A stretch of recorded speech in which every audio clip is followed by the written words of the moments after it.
नमस्कार दोस्तों, गार्गी क्लासेस पर आपका स्वागत है। डेट आज की 18 जुलाई 2022। देख लेते हैं इंडियन एक्सप्रेस के एडिटोरियल आइडिया पेज से इंपॉर्टेंट आर्टिकल्स जो अभी हम इस वीडियो में डिस्कस करेंगे। सबसे पहले हम बात करेंगे कार्ड्स एक्ट के बारे में, जिसमें इंडिया को छूट दी गई है, वेविएट दिया गया है, जानेंगे इसके बारे में। दूसरा हम देखेंगे स्टार्टअप्स का जो एक फ्लो था उसमें थोड़ी एक कमी देखने को मिल रही है, उसके पीछे क्या कारण हो सकते हैं कि इंडिया में एक टाइम तो ये था जब यूनिकॉर्न स्टार्टअप्स लगातार बनते चले गए थे, $1 बिलियन वर्थ से भी ज़्यादा वाले। एक हम देखेंगे कि किस तरीके से हम हमारी एनर्जी सिक्योरिटी के लिए डोमेस्टिक कोल प्रोडक्शन को हमें रिकॉग्नाइज करने की ज़रूरत है, क्योंकि एक तो हम रिन्यूएबल एनर्जी पे एकदम से शिफ्ट करें ये पॉसिबल नहीं है। दूसरा, केवल इंपोर्ट पे हम डिपेंडेंट रहे तो महंगाई बहुत ज़्यादा हो जाएगी, तो उस पॉइंट ऑफ व्यू से देखेंगे। तीसरा आर्टिकल है जो अभी रिसेंटली यूनाइटेड नेशन के द्वारा world population prospect report release की गई है। उस रिपोर्ट के बेसिस पे अगर हम देखें तो हमें क्या समझ में आता है कि कैसे हम चाइना की जो एक ग्रोथ ट्रेजेक्ट्री है उसको हम कैप्चर कर सकते हैं, समझ सकते हैं। तो ये 4 इश्यूज़ हैं, चारों को देखते हैं। फर्स्ट आर्टिकल है बियॉन्ड काटसा।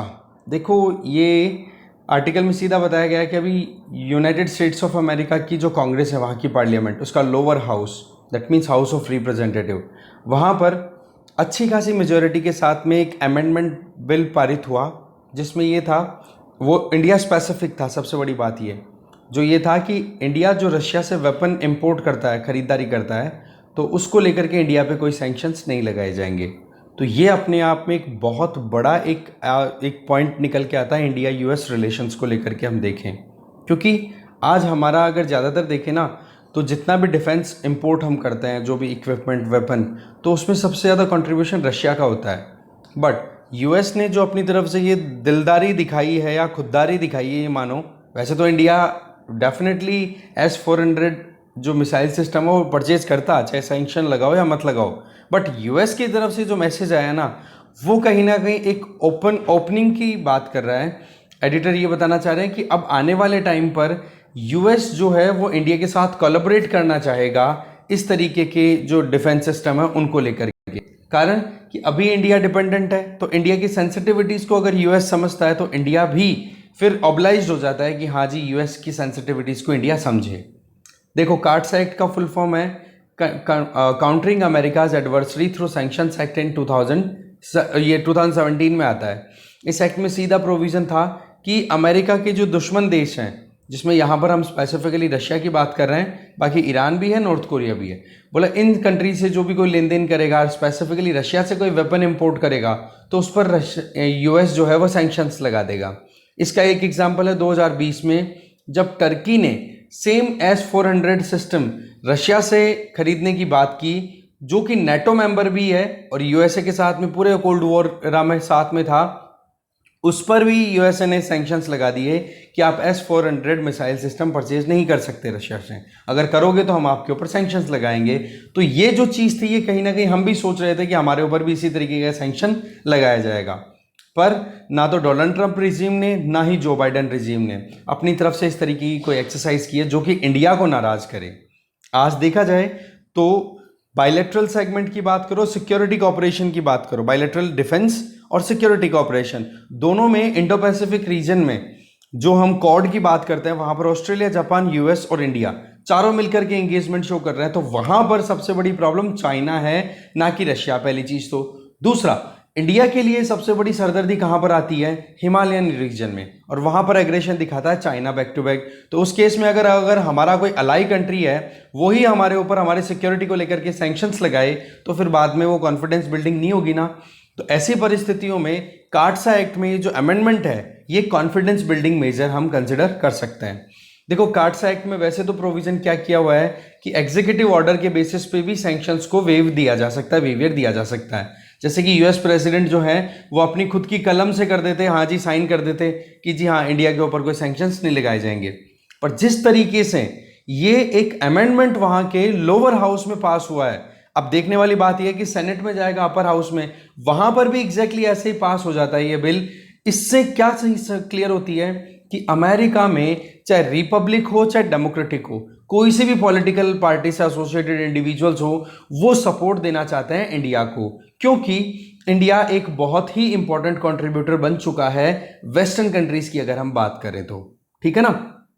और दूसरा मैंने ये बता ही दिया कि चाइना हमारे लिए सरदर्दी है, तो वहां पर चाइना को काउंटर करने के लिए तो क्वाड का एक आइडिया है वो फ्लॉट हो रहा है। उस केस में चाइना के खिलाफ में अगर इंडिया अपनी स्ट्रेंथ को बढ़ाना चाहे, जो कि क्लियर है कि पहले से इंडिया बहुत ज़्यादा डिपेंडेंट है रशियन वेपन्स पे, तो उस केस में इंडिया के ऊपर सैंक्शंस लगाना बिल्कुल भी ठीक बात नहीं होती। और वही चीज़ यहाँ पर यूएसए ने अपनी तरफ से की, जो कि आने वाले टाइम पर एक कोलैबोरेशन का एस्पेक्ट ओपन करेगा। क्योंकि देखो इंडिया ने तो अपनी तरफ से क्लियर कर रखा है कि हम डोमेस्टिकली प्रोडक्शन पे ज़्यादा ध्यान देंगे, हम ज़्यादा चाहते हैं कि फॉरेन कंपनीज इंडिया में आए, इंडियन कंपनीज के साथ कोलैबोरेट करें। इससे क्या हो कि डोमेस्टिकली प्रोड्यूस्ड वेपन हमारे खुद के हों, जिससे हम इंपोर्ट कम से कम करें। फिर चाहे वो रशिया हो चाहे दूसरा कंट्री हो, तो ऑटोमेटिकली इंपोर्ट डिपेंडेंस रिड्यूस होगी कि नहीं।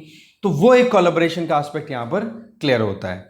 अब देखो अगर हम बात करें तो ये इंडियन सिक्योरिटी एस्टैब्लिशमेंट के लिए अच्छा खासा एक मोमेंट चल रहा है, क्योंकि जब से रशिया ने अटैक किया है यूक्रेन पे, तब से देखो रशिया को वेस्टर्न कंट्रीज तो लगातार क्रिटिसाइज कर रहे हैं, ठीक है। पर एक बार हम थोड़ा रिकॉल करें कि रशिया के साथ में हमारे रिलेशनशिप, या यूएसएसआर जो इसका पेरेंट कंट्री था या पेरेंटल एजेंसी थी या ग्रुप था, उसकी हम बात करें तो उससे हमारा कोलैबोरेशन क्यों बना, क्योंकि वो वक्त था जब रशिया और चाइना की बनती नहीं थी। उस टाइम पे चाइना किसके ग्रुप में था? यूएस, मोर और लेस यूएस का सपोर्ट था, ठीक है। और रशिया जो है वो यूएसएसआर, वो अपने हिसाब से पूरा ग्रुप बना करके अपनी मुहिम चलाई रखी थी कम्युनिस्ट जो आइडियोलॉजी के बेसिस पे वेस्टर्न कंट्रीज के खिलाफ में। तो चाइना और रशिया दोनों आमने सामने थे, तो उस टाइम पर हमारा कोलैबोरेशन बढ़ा था मॉस्को के साथ में। पर आज सिचुएशन बिल्कुल अपोजिट है। आज जब से यूक्रेन पे अटैक किया है, तब से चाइना रशिया रिलेशंस आप समझ सकते हो कितने पीक्स पर हैं। दूसरी चीज, वेस्टर्न कंट्रीज के खिलाफ में ये दोनों का जो एक्सेस है ये भी एक्टिवेटेड है, कंटिन्यू लगातार क्रिटिसाइज कर रहे हैं, एक दूसरे के आमने सामने खड़े हैं वेस्टर्न कंट्रीज एक तरफ, जिसमें यूएस मेन लीडर निकल के आता है, और दूसरी तरफ रशिया चाइना दूसरी तरफ है। तो ऐसे में हमारे लिए ऑप्शन क्या बन गया? Western countries. अब वेस्टर्न कंट्रीज को क्या लगता है कि चाइना को काउंटर करना बहुत जरूरी है, क्योंकि रशिया से बड़ी थ्रेट है चाइना, तो उसमें इंडिया को वो कॉम्प्रोमाइज होना देना नहीं चाहते। तो ऐसी परिस्थितियों में इक्वेशन जो बन रही है वो उसी के हिसाब से ये कार्ड्स एक्ट में इंडिया को वेवर दिया हुआ है, ठीक है। होम डोमेस्टिकली प्रोडक्शन की बात ऑलरेडी मैं कर चुका हूं, और फॉरेन प्राइवेट कैपिटल को इन्वेस्ट करवाना चाहता है डोमेस्टिक कोलैबोरेशन के साथ में, जिससे कि हम हमारी ज़रूरतें पूरी कर सकें। और यही सही काम रहेगा कि हम सेल्फ रिलायंट बने, जिससे कि हम आगे फिर खरीदारी की बजाय खुद के प्रोडक्शन पर विश्वास करें। वैसे रशिया खुद भी अभी अपनी जो डिफेंस प्रैक्टिसेस हैं या डिफेंस प्रोडक्शन उसको राइज करेगा, पर वो खुद के इंटरेस्ट या खुद की ज़रूरतों को पूरा करने के लिए करेगा, ना कि इंडिया जैसे कंट्रीज को एक्सपोर्ट करने के लिए। वो बात ठीक है कि हमारा रिलेशन रशिया के साथ में अभी भी बिगड़ा हुआ नहीं है, पर फिर भी हमें तो हमारी इंपोर्ट डिपेंडेंसी को डाइवर्सिफाई करना ज़रूरी हो जाता है। और दूसरा, इंपोर्ट क्यों करें? हम खुद ही अच्छी क्वालिटी के वेपन प्रोड्यूस करें, जिससे कि एक्सपोर्ट प्रमोशन भी हो पाए। तो वो एक पॉइंट यहाँ पे बन जाता है, ठीक है। तो ये India US relation multilateral platform पे क्या रिलेशनशिप हो सकती है वो जान लिया हमने। आगे चलते हैं। नेक्स्ट आर्टिकल है लाइटर टच। देखो स्टार्टअप इकोसिस्टम की बात करें तो पिछले कुछ सालों में आप देखते हो कितने स्टार्टअप्स आए थे लगातार बैक टू बैक, ठीक है। उसमें कई स्टार्टअप्स तो यूनिकॉर्न बन गए, जिसमें एड्यूटेक जो एजुकेशन में टेक्नोलॉजी का यूज़ करने वाली जो प्लेटफॉर्म्स हैं उनका देखो $1 बिलियन से भी ज़्यादा उनकी वर्थ होने पर वो यूनिकॉर्न बन गए। बट आज के टाइम पे जो फंडिंग आ रही है ना, वो फंडिंग जो पहले आई थी वो फंडिंग रुक रही है, ठीक है। अब देखा जाए तो PwC के द्वारा एक सर्वे कराया गया और इसमें बताया गया कि पिछले 3 क्वार्टर्स में हर बार डिक्लाइन देखने को मिल रहा है जो स्टार्टअप्स में इन्वेस्टमेंट आता है इंडिया में या स्टार्टअप्स को फंडिंग मिलती है उसमें। अब डिक्लाइन का कारण क्या क्या है, वो कुछ फैक्टर्स हैं, वो टू द पॉइंट हमें याद रखने हैं, ध्यान रखने हैं। नंबर 1 तो कि देखो वर्ल्ड के अलग अलग सेंट्रल बैंक्स ने क्या कर दिया, इंटरेस्ट रेट राइज कर दिया। अब इंटरेस्ट रेट राइज कर दिया तो फॉरेन पोर्टफोलियो इन्वेस्टर्स जो हैं इंडिया में जो पैसा इन्वेस्ट करते हैं वो पुल आउट कर रहे हैं कि निकाल रहे हैं कि नहीं। अब वो निकाल करके लेके जा रहे हैं तो फिर कहाँ से आएगा सस्ता पैसा? अब चीप मनी मार्केट में अवेलेबल नहीं है तो हर कोई इन्वेस्ट करेगा नहीं। तो इस वजह से कहीं ना कहीं इन्फ्लेशन को टैकल करने के लिए सेंट्रल बैंक्स के द्वारा इंटरेस्ट रेट राइज करने के चलते सस्ते में लोगों के हाथों में पैसा है नहीं, तो वो लोग इन्वेस्ट नहीं कर रहे हैं इंडियन स्टार्टअप्स में। पहला पॉइंट।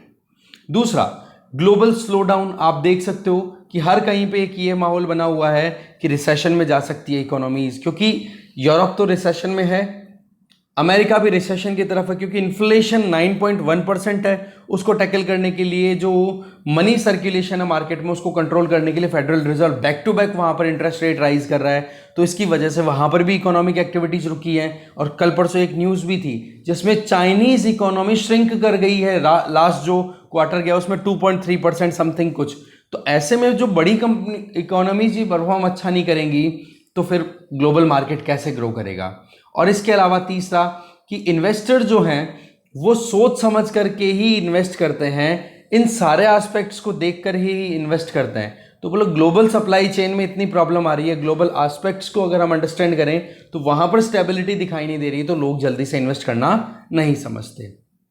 इसके अलावा एक कंसर्न और यहां पर आ जाता है, that is related to personal data protection bill. उस बिल में प्रोविजन क्या किया हुआ है, डेटा लोकलाइजेशन का।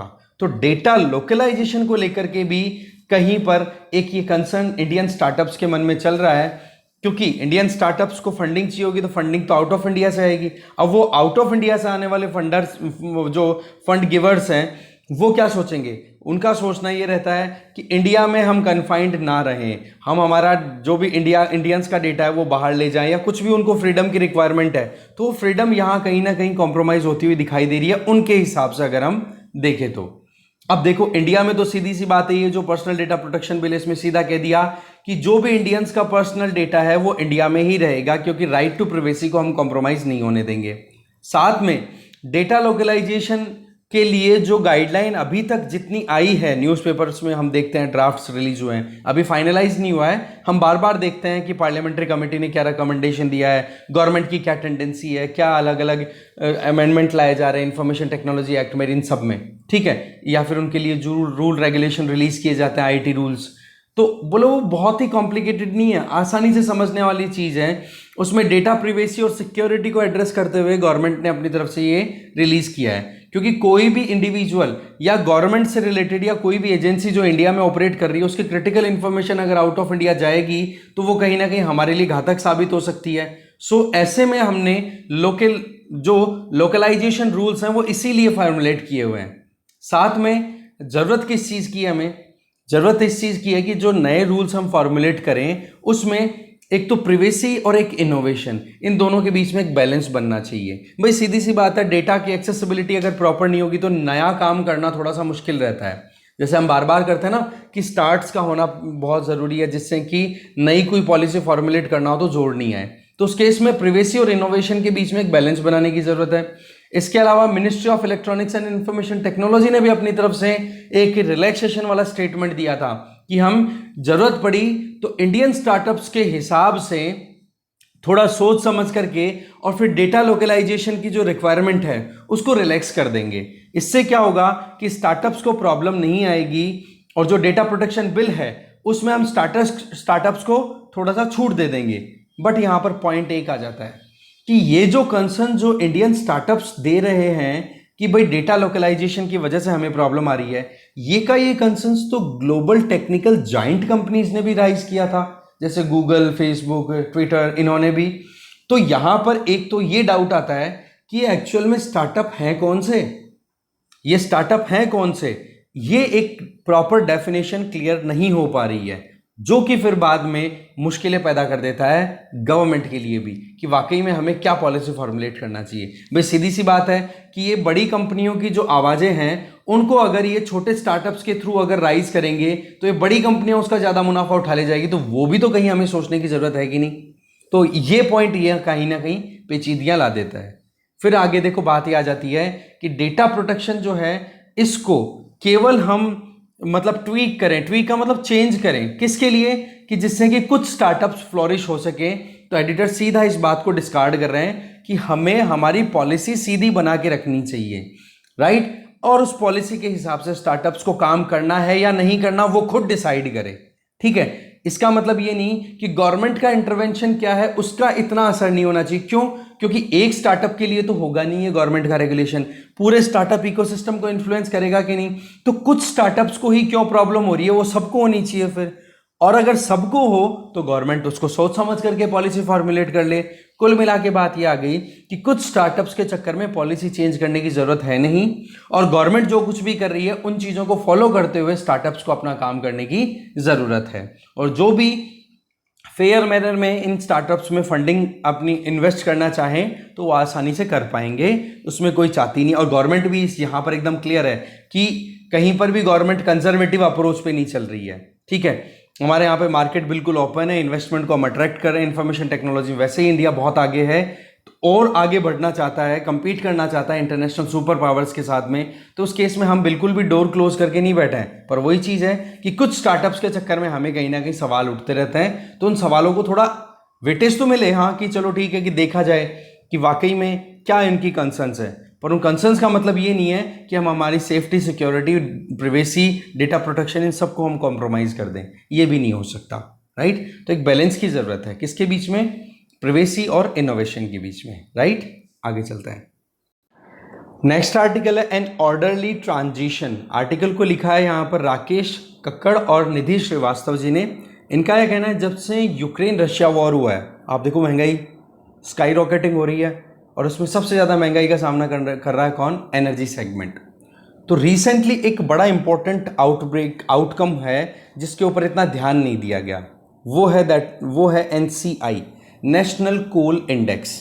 इसमें क्या है कि जो भी हमारे यहाँ पर डोमेस्टिकली जो कोल प्रोडक्शन होता है ना, तो उसमें आप जानते हो कि प्राइवेट जो प्लेयर्स हैं उनसे बिडिंग करवाई जाती है, बोली लगवाई जाती है, फिर ऑक्शन होता है, जो सबसे बढ़िया रेवेन्यू शेयरिंग कॉन्ट्रैक्ट साइन करेगा गवर्नमेंट को, जिससे सबसे ज़्यादा फायदा होगा उसी को फिर वो माइंस की अलोकेशन कर दी जाती है ऑक्शन के बेसिस पे।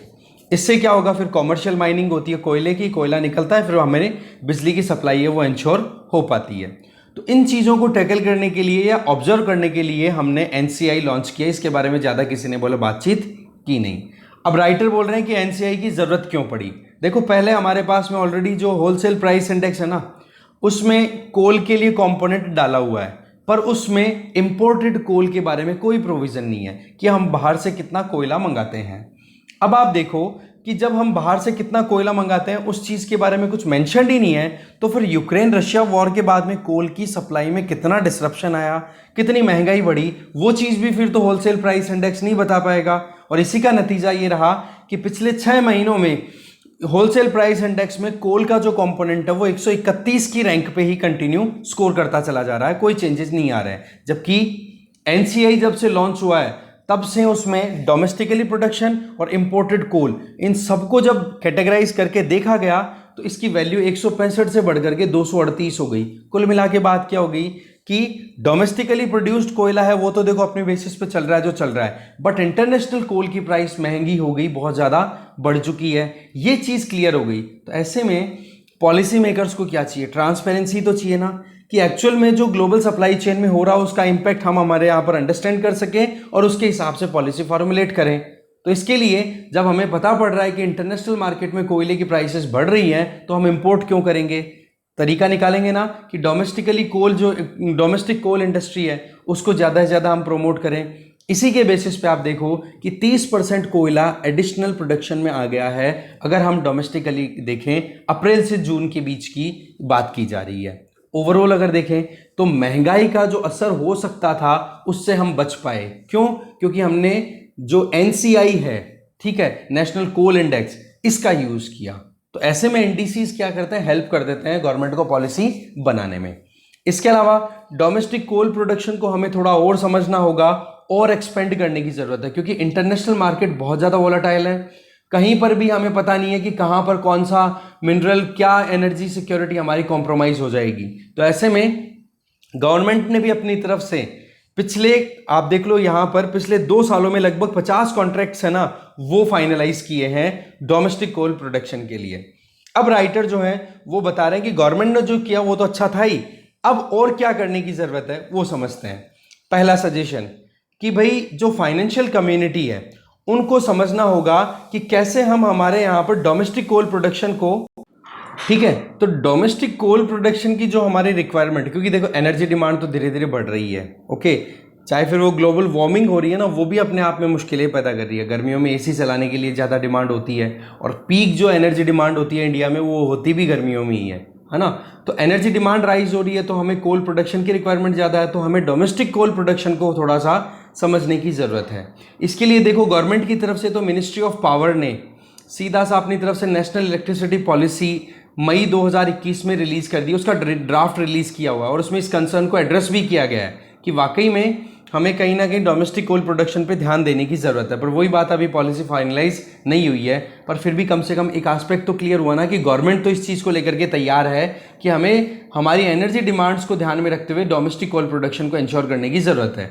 पर बात आ जाती है फिर इंडस्ट्री की, तो इंडस्ट्री में भी देखो जो लोग इन्वेस्ट करते हैं उन लोगों को एक हॉलिस्टिक अप्रोच के बेसिस पे इन्वेस्ट करनी होगी, जैसे एनवायरनमेंट, सोशल एंड गवर्नेंस, इन तीनों एस्पेक्ट्स को अंडरस्टैंड करना होगा, इनके बेसिस पे इन्वेस्टमेंट वो करते हैं। तो ऐसे में डोमेस्टिक कोल प्रोडक्शन में हो सकता है कि एनवायरनमेंट थोड़ा कॉम्प्रोमाइज हो, बट सोशल और गवर्नेंस को थोड़ा और समझने की ज़रूरत है, क्योंकि एक रियलिटी है वो क्या कि हम क्लीन एनर्जी की तरफ ट्रांजिशन जो कर रहे हैं वो ग्रेजुअल होगा, एब्रप्ट नहीं होगा, बहुत टाइम लगेगा जो हमारा टारगेट है ग्रीन एनर्जी की तरफ शिफ्ट करना। तो ईएसजी का जो कॉन्सेप्ट है ना, इससे रिलेटेड मैं डिस्क्रिप्शन बॉक्स में लिंक शेयर कर रहा हूँ। एक बार मैंने एक्सप्लेन पीस डिस्कस किया था ईएसजी वाला, बहुत अच्छे से इलेबोरेटली समझाया हुआ है, तो वो आप जरूर देख लेना। दूसरा सजेशन दे रहे हैं राइटर कि एक प्रॉपर रेगुलेटरी सिस्टम होना चाहिए, ठीक है, और वो रेगुलेटरी सिस्टम कैसा हो, ज़्यादा इंटरवेंशनिस्ट ना हो, मतलब प्राइवेट सेक्टर का ज़्यादा से ज़्यादा रोल हो, सरकार ज़्यादा अड़ंगे ना लगाए, कुल मिला के बात ये है। तो इसके लिए क्या किया जाए कि अभी आप देखो कि पब्लिक सेक्टर डोमिनेट करता है थर्मल पावर प्रोडक्शन की, जिनकी हम बात करें, ठीक है, तो वहाँ पर प्राइवेट सेक्टर के जो रोल है वो हम बढ़ा सकते हैं। इसके लिए एक single point contact regulator establish किया जा सकता है, जहाँ पर इंडस्ट्रीज को कोई भी प्रॉब्लम आए तो वो वहाँ पर जाकर के अपनी प्रॉब्लम्स को रिड्रेस करवा सकें, ठीक है। तो ऐसे में क्या होगा, प्राइवेट सेक्टर कंफर्टेबली काम कर पाएगा, तो ये एक पॉइंट हो जाता है। तीसरा सजेशन दिया जा रहा है कि डोमेस्टिक प्रोडक्शन को राइज करना हमें ज़रूरत है ही, पर साथ साथ में हमें हमारा प्रोडक्शन का जो बेस है उसको भी डाइवर्सिफाई करने की ज़रूरत है। डाइवर्सिफिकेशन का मतलब क्या हो गया कि भाई सीधी सी बात है, जहाँ जहाँ से प्रोडक्शन हो रहा है उस प्रोडक्शन में भी हमें देखना होगा कि कहाँ से और कॉम्प्लीमेंट हम कर सकते हैं। ओवरऑल इस तरीके के जो एब्रप्ट आउटब्रेक हो रहे हैं, रशिया जैसे आउटब्रेक है ना, जहाँ से हमारी डिमांड्स पूरी हो रही है, तो उसको हमें कॉम्प्लीमेंट करवाने की ज़रूरत है, और उसके लिए डोमेस्टिक प्रोडक्शन पे हम रिलाई कर सकते हैं।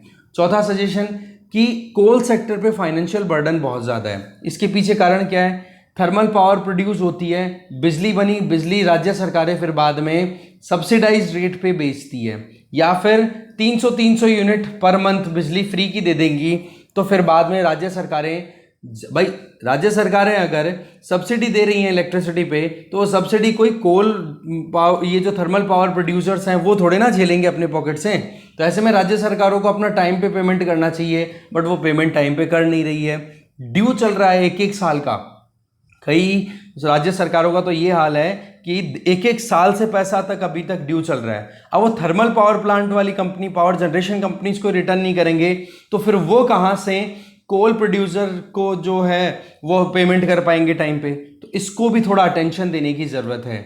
और यहाँ पर ये जो एक आइडिया चल रहा है ना फ्रीबीज बांटने का, जब वैसे तो हमारे प्राइम मिनिस्टर नरेंद्र मोदी जी ने अपने स्टेटमेंट में कहा भी है कि रेवड़ियाँ बांटने का टाइम नहीं है, ये प्रोग्रेस करने का टाइम है। सही वक्त पर सही तरीके की सब्सिडी दी जाए तो ही ठीक है। ऐसे मतलब केवल लोक लुभावनवाद की बातें करके और केवल बर्बादी के काम करने से कोई फायदे वाली बात नहीं है। तो बोलो वो चीज़ आनी भी चाहिए हमारे सिस्टम में, ठीक है। इसके अलावा क्या होगा, देखो डोमेस्टिकली अगर हम कोल प्रोड्यूस करें तो इंटरनेशनल प्राइस के शॉक से हम बच पाएंगे, ये बता ही दिया मैंने आपको। दूसरा कि हम ग्रीन हाउस गैसेस का नाम लेकर के कोल प्रोडक्शन को बिल्कुल रोक दें, तो बोले ये हमारे लिए घातक साबित हो जाएगा। कारण कि हमारा जो टारगेट है ना 500 गीगावाट रिन्यूएबल एनर्जी प्रोडक्शन, तो वो सीधी सी बात है, ग्रेजुअल है, अचानक से नहीं होने वाला है, ठीक है। तो ऐसे में हम कोल पे डिपेंडेंसी को एकदम से रिड्यूस करेंगे, ये पॉसिबल कहीं तक भी नहीं है। तो ज़रूरत क्या है, सही दिशा में सही कदम लिए जाएं, जिसमें गवर्नमेंट काम भी कर रही है, बट कोल इंडस्ट्री भी इसी तरफ आगे बढ़े। जो कि ये सजेशंस बताए गए वो आप इम्प्लीमेंट कर दो। राइट, आगे चलते हैं। नेक्स्ट है prosperity lesson for India. Ashok Gulati ji ने लिखा है ये आर्टिकल। देखो, यूनाइटेड नेशन की अभी लेटेस्ट रिपोर्ट आई है पॉपुलेशन प्रोस्पेक्ट, जिसमें इंडिया के लिए क्या बोला है कि 2023 में इंडिया की पॉपुलेशन जो है वो चाइना की पॉपुलेशन को क्रॉस कर जाएगी। 2030 में इंडिया की पॉपुलेशन लगभग 1.5 बिलियन हो जाएगी और 2050 में इंडिया की पॉपुलेशन लगभग 1.66 बिलियन हो जाएगी। अब ये तो डेटा है अभी लेटेस्ट जो आई है 2022 की रिपोर्ट। अब 2019 की एक रिपोर्ट है जिसमें यूएन पॉपुलेशन प्रोस्पेक्ट में क्या बोला गया था कि इंडिया चाइना की पॉपुलेशन को क्रॉस करने में 2027 तक का टाइम लेगा। ये चीज़ मैंने भी पढ़ी है आराम से, आपने भी कभी सुनी होगी कि टाइम लगेगा अब इंडिया को अपनी पॉपुलेशन को राइज करने में, जिससे कि वो चाइना को क्रॉस कर सके। बेशक ये गलत बात है, ये नहीं होना चाहिए इतनी ज़्यादा पॉपुलेशन राइज, बट हम समझ सकते हैं ये चीज़। तो ऐसे में राइटर सीधी सी बात बोल रहे हैं कि रेट ऑफ पॉपुलेशन ग्रोथ, इसका मतलब चाइना के कंपेरिजन में इंडिया की ज़्यादा है। पिछले 3 सालों में ही हमें खेल चेंज होता हुआ दिख रहा है कि 2019 की रिपोर्ट क्या बोल रही है, 2022 की रिपोर्ट क्या बोल रही है। तो यहाँ पर ज़रूरत किस चीज़ की है, समझना होगा हमें कि चाइना में ऐसा क्या हुआ। देखो, ये चीज़ें आप जानते हो, इसीलिए जल्दी खींचूंगा मैं इसको। देखो, चाइना की अगर हम स्टोरी देखें तो 1978 में वहाँ पर हाल क्या थे, हमारे से भी ज़्यादा गरीबी थी। 1978 की बात करें तो चाइना में पर कैपिटा इनकम थी $156.4, इंडिया में थी $205.7।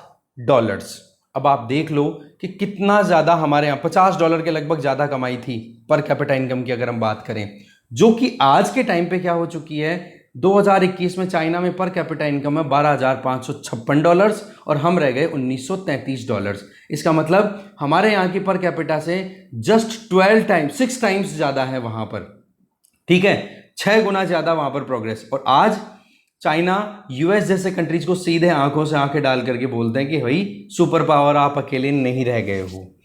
चाइना की इकोनॉमिक ग्रोथ रेट कहाँ से स्टार्ट होती है वो देखते हैं। पहले तो देखो, 1978 में ओपन डोर पॉलिसी स्टार्ट कर दी थी। इसमें सबसे पहले चाइना ने लिबरेट किया था एग्रीकल्चर मार्केट को, मतलब गवर्नमेंट का इंटरवेंशन मिनिमाइज कर दिया था चाइना ने एग्रीकल्चर सेक्टर में सबसे पहले।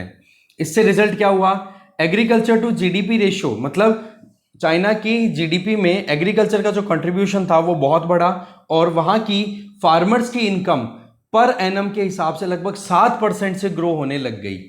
फिर उसके बाद में आप देखो कि एग्री प्राइसेस जो हैं वो बढ़ी, तो उसका फायदा हुआ। पहले तो एग्रीकल्चर का राइज हुआ 7% से और फार्मर्स की इनकम बढ़ी लगभग 14% से, ठीक है। तो ऐसे में लोगों के हाथ में पैसा आया कि नहीं। अब लोगों के हाथ में पैसा आएगा तो इंडस्ट्रियल प्रोडक्ट्स की डिमांड करेंगे कि नहीं। फिर उन्होंने इंडस्ट्रियल सेक्टर को लिबरेट कर दिया। ऐसे स्टेप बाय स्टेप काम किया तो इंडस्ट्रियल प्रोडक्ट्स की डिमांड होने लग गई। तो वहां पर एक कॉन्सेप्ट आया टाउन एंड विलेज एंटरप्राइजेज, जिसको हम बोलते हैं ना कि जो एमएसएमई सेक्टर है, उसी तरीके से वहां पर एमएसएमई सेक्टर गाँव के लेवल पे डेवलप करवाया। रिजल्ट ये रहा कि एग्रीकल्चर के साथ साथ में उसको फॉलो करते हुए इंडस्ट्रियल सेक्टर भी वहां पर स्ट्रेंथन होता चला गया। इसके अलावा ये तो हो गया इकोनॉमी की बात। अब हम पॉपुलेशन की बात करते हैं। वन चाइल्ड पॉलिसी 1980 में लॉन्च कर दी थी सितंबर में और वो 2016 तक चली। इसकी और स्ट्रिक्ट इंप्लीमेंटेशन रहा। रिजल्ट ये रहा कि जिस स्पीड से वहां की जीडीपी ग्रो कर रही थी उसके कंपैरिजन में पॉपुलेशन ग्रोथ कंट्रोल में रही। उसका परिणाम ये रहा कि per capita income automatically rapidly वहां पर राइज हो गई, ठीक है ना। जहां इंडिया में हम पॉपुलेशन ग्रोथ की बात करें तो वो पर एनम 1.1% निकल के आता है एवरेज। हर साल 1.1% पॉपुलेशन राइज हो रही है, जबकि चाइना में कितनी बढ़ी है, ओनली 0.1%। तो ऐसे में चाइना की जो पॉपुलेशन कंट्रोल रही वो अपने आप में बहुत ही ओवरवेलमिंग रही। इसके अलावा पिछले 40 सालों की बात करें, 1978 से लेकर के 2018 तक चाइना की एग्रीकल्चर में ग्रोथ कितनी रही, 4.5%, जबकि इंडिया में कितनी रही, 3%। कब से, जब से हमने एलपीजी पॉलिसी इंट्रोड्यूस की 1991 में। क्योंकि हमने चाइना 1978 क्यों, क्योंकि वहाँ पर ओपन डोर पॉलिसी हो गई थी, एग्रीकल्चर को लिबरेट कर दिया था। तो जिस रेट के साथ में हमारी एग्रीकल्चर ग्रो कर रही है उसके कंपैरिजन में चाइना की रेट आप देख लो 1.5 गुना ज़्यादा है और हमसे 13 साल पहले ही उन्होंने अपनी एलपीजी पॉलिसी एक तरीके से इंप्लीमेंट कर दी थी। आज भी हमारा देश पिछड़ा हुआ है एग्रीकल्चर ग्रोथ में। कारण क्या है कि अभी भी हमने जो एग्रीकल्चर से रिलेटेड इश्यूज हैं उनको लिबरलाइज नहीं किया है। अभी भी गवर्नमेंट एमएसपी ही डिक्लेयर करती है और अभी भी लोग उसी चीज़ की आदत में पड़े हुए हैं। तभी तो गवर्नमेंट एमएसपी डिक्लेयर करती है, तो गवर्नमेंट सेकंडों में एक्सपोर्ट को बैन भी कर देती है कि एक्सपोर्ट बंद करो जी। अब एक्सपोर्ट बंद हो गया तो फिर कहां पर कॉम्पिटिटिव प्राइस ड्रॉ कर पाएंगे फार्मर्स, है कि नहीं। इसकी वजह से फिर बाद में जो इनकम होनी चाहिए वो इनकम प्रॉपर नहीं हो पाती। साथ में गवर्नमेंट जो है फिर बाद में इन्फ्लेशन को भी टैकल, एक तो इन्फ्लेशन ऑटोमेटिकली कंट्रोल हो, मैनेज करे डिमांड सप्लाई के हिसाब से, बट यहां पर गवर्नमेंट इंटरवेंशन ज़्यादा होने की वजह से फार्मर्स को जितना पैसा मिलना चाहिए रिटर्न में वो मिल नहीं पाता। और सबसे बड़ी बात, फार्मर्स भी नहीं चाहते हैं कि मौका हो पूरा। जैसे आपने देखा कि अभी जो लिबरेशन करने के लिए, एग्रीकल्चर को लिबरेट करने के लिए 3 फार्म लॉज इंट्रोड्यूस किए गए थे, लाए गए थे, रिपील करना पड़ा कि नहीं, पॉपुलर जो ये फार्मर्स ने जो प्रोटेस्ट किया था उसकी वजह से। तो वो चीज़ें चाइना में इजीली चली, क्यों? क्योंकि वहाँ पर रिजीम का डिफरेंस है। चाइना में क्या है? कम्युनिस्ट, हम क्या है? डेमोक्रेसी, हम किसी को दबा नहीं सकते। दूसरी चीज़, इसका मतलब ये नहीं डेमोक्रेसी खराब है, बहुत सारे पॉजिटिव्स भी हैं, बट एक इस एस्पेक्ट पे आकर के बताया जाता है। जब चाइना और इंडिया का कंपैरिजन होता है ना, तो कम्युनिस्ट और डेमोक्रेटिक सिस्टम का हमेशा कंपैरिजन होता है। हमने भी देखो चाइना की वन चाइल्ड पॉलिसी से इन्फ्लुएंस होकर के 1980s के टाइम पे जो एक आइडिया फ्लॉट था कि हाँ भाई हम भी पॉपुलेशन कंट्रोल करें, तो उस टाइम पर इंदिरा गांधी का रिजीम था और उनके बड़े बेटे संजय गांधी का बहुत ज़्यादा पकड़ थी, है ना। तो उन्होंने अपनी तरफ से फोर्सफुल स्टरलाइजेशन, नसबंदी करनी शुरू कर दी। लोगों ने बहुत ज़्यादा प्रोटेस्ट किया। अब सवाल ये है कि अब क्या किया जाए, कैसे पॉपुलेशन कंट्रोल हो। सबसे इंपॉर्टेंट है कि फैमिली प्लानिंग के लिए एजुकेट किया जाए, मेनली गर्ल चाइल्ड्स को, जो लड़कियां हैं उनको एजुकेशन प्रॉपर मिले। और एजुकेशन तो होनी चाहिए, क्योंकि जितनी छोटी फैमिली साइज होती है, हमारी तो वाला कॉन्सेप्ट ऐसे ही नहीं आया। जो हमारी नेशनल पॉपुलेशन पॉलिसी है 2000 की, उसमें यही था कि जितनी छोटी फैमिली होगी उतना ही आप फाइनेंशियली अपने आप को स्ट्रॉन्गर कर पाओगे। इसके अलावा देखा जाए तो नेशनल फैमिली हेल्थ सर्वे 5 के हिसाब से अगर देखें तो अभी भी हमारे यहाँ पर एजुकेशन लेवल ऑफ गर्ल्स बहुत कम है। कैसे? वो लड़कियां या औरतें जिनकी उम्र 6 साल से ज़्यादा है, अगर उनका एजुकेशन का लेवल देखा जाए तो उनमें वो औरतें जिन्होंने अपनी ज़िंदगी में 12 साल या उससे ज़्यादा की पढ़ाई की है वो केवल 16.6% है। अब आप देख लो 12वीं तक की एजुकेशन भी हमारे यहाँ पर 100 में से केवल 16 लड़कियों ने कर रखी है, जो कि 6 साल से ज़्यादा उम्र की हैं। लड़कियां औरतें सब आ गई उसमें। तो एक तो इसको इंक्रीज करें। दूसरा, जो असर रिपोर्ट आती रहती है हर बार, जो एनुअल सर्वे होता है एजुकेशन को लेकर के, उसमें ये बताया जाता है कि हमारे क्वालिटी ऑफ एजुकेशन भी पुअर है, तो उसको भी इम्प्रूव करने की ज़रूरत है। इसके साथ में हमारे यहाँ पर जो माल नरिशमेंट की प्रॉब्लम है, 5 साल से कम जो बच्चे हैं उनमें, उनको भी ठीक करने की ज़रूरत है। जैसे कि नेशनल फैमिली हेल्थ सर्वे 5, जो कि 2019 से 21 का डेटा शो करता है, जिसमें क्या बताया है कि हमारे देश में 5 साल से कम उम्र के जितने भी बच्चे हैं उनमें से 35% ऐसे बच्चे हैं जो कि स्टंटेड हैं। दैट मीन जिनकी उम्र के हिसाब से हाइट नहीं बन पाई है। तो आप देखो कि जब उम्र के हिसाब से हाइट नहीं बन पाई, माल नरिशमेंट की प्रॉब्लम है, स्टंटेड है बच्चे, तो ऐसे में उनका लाइफ टाइम में जो अर्निंग स्केल है वो डाउन जाएगा कि नहीं भाई, दिमाग ही अच्छे से काम नहीं करेगा। पहला सुख तो निरोगी काया ही है ना। अगर आप फिट ही नहीं रहोगे तो फिर कैसे इनकम्स को अपनी को राइज कर पाओगे। दूसरा, national family health survey round 4 जो कि 2015-16 का डेटा देता है, उसमें देखो कि 53% के लगभग औरतें एनीमिक थी। 15 से 49 साल की जो उम्र होती है, रिप्रोडक्टिव एज जिसको हम बोलते हैं, उस उम्र में, जो कि बढ़कर के 57% हो चुकी है। मतलब आप देखो कि एनीमिया की प्रॉब्लम भी बढ़ती चली जा रही है, जो कि कंट्रोल में आनी चाहिए। तो ऐसे में जब माताएं हेल्दी नहीं होगी तो बच्चे कैसे हेल्दी होंगे। तो क्या किया जाए? इसके लिए सीधा तरीका है कि जो हम खाना सप्लाई करते हैं उसको बायो फोर्टिफाइड किया जाए। मतलब जो भी रिक्वायर्ड मिनरल्स हैं, माइक्रो न्यूट्रिएंट्स हैं, वो खाने में ही हम बना करके उनको थोड़ा सा प्रोसेस करके फिर बच्चों को डिलीवर करें। और साथ में क्लीन और safe drinking water supply ensure करनी ज़रूरी है सभी घरों को। मिड डे मील स्कीम में हम सही काम कर सकते हैं बायो फोर्टिफाइड स्टेपल फूड को सप्लाई करके। और ये जो नेशनल फूड सिक्योरिटी एक्ट के अंडर में पब्लिक डिस्ट्रीब्यूशन सिस्टम काम करता है, उस पर भी हमें ध्यान देने की ज़रूरत है, जिससे कि हेल्दी खाने की हम प्रैक्टिसेस को फॉलो करवाएं। साथ में जो गवर्नमेंट के द्वारा अलग अलग सेगमेंट्स में अलग अलग सब्सिडीज़ दी जाती है, बोले इन सब्सिडीज़ को बंद करो। और सब्सिडी की सबसे ज़्यादा ज़रूरत अगर किसी सेगमेंट में है ना, तो वो है गर्ल्स एजुकेशन। गर्ल चाइल्ड को पढ़ाने के लिए आप सब्सिडी दो ज़्यादा से ज़्यादा, कैसे भी करके इसको एनकरेज करो। इसी से फिर आप एक हेल्दी लड़की हेल्दी माँ बनेगी, उससे हेल्दी बच्चे आएंगे तो ऑटोमेटिकली हेल्दी जो ऑफ स्प्रिंग्स होंगी वो आने वाले टाइम पर इकोनॉमिकल एक्टिविटीज भी राइज करेंगी, तो पर कैपिटा इनकम भी डेफिनेटली राइज होगी। और पढ़ी लिखी लड़की होगी तो उसका असर ये पड़ेगा कि एक माँ, पढ़ी लिखी माँ पूरी आने वाली जनरेशन्स को पढ़ाती है, जबकि एक पिता या फिर एक मेल केवल एक इंडिविजुअली पढ़ पाता है। ये एक कोट है और इस कोट पे ऐसे राइटिंग आई हुई है। ओके, तो ऐसे में वुमेन को या गर्ल चाइल्ड को हमें एम्पावर करने की जरूरत है। जो वो डिजर्व करती हैं वो उनको डिलीवर करें। इससे क्या होगा, देखो ह्यूमन डेवलपमेंट इंडेक्स में भी हम इंप्रूव करेंगे, जेंडर पैरिटी भी आएगी। जब जो रिसेंटली अभी हमने देखा ना कि किस तरीके से global gender gap index world economic forum ने रिलीज किया है, जिसमें इंडिया 135वें रैंक पे है 146 कंट्रीज में, राइट। वो भी आप देख लेना, उसका लिंक भी मैं शेयर कर दूंगा डिस्क्रिप्शन बॉक्स में, ठीक है ना। सो ओवरऑल देखा जाए तो डबल इंजन ग्रोथ की हम बात करते हैं तो मेल और फीमेल दोनों का पार्टिसिपेशन प्रॉपर होना चाहिए लेबर फोर्स में, तब जाकर के काम होगा, तब जाकर के हम एक्चुअल में आगे बढ़ पाएंगे, सुपर पावर बन पाएंगे। तो ये सारा अच्छा सा आर्टिकल था। तो इस डिस्कशन में इतना ही है। Thank you very much.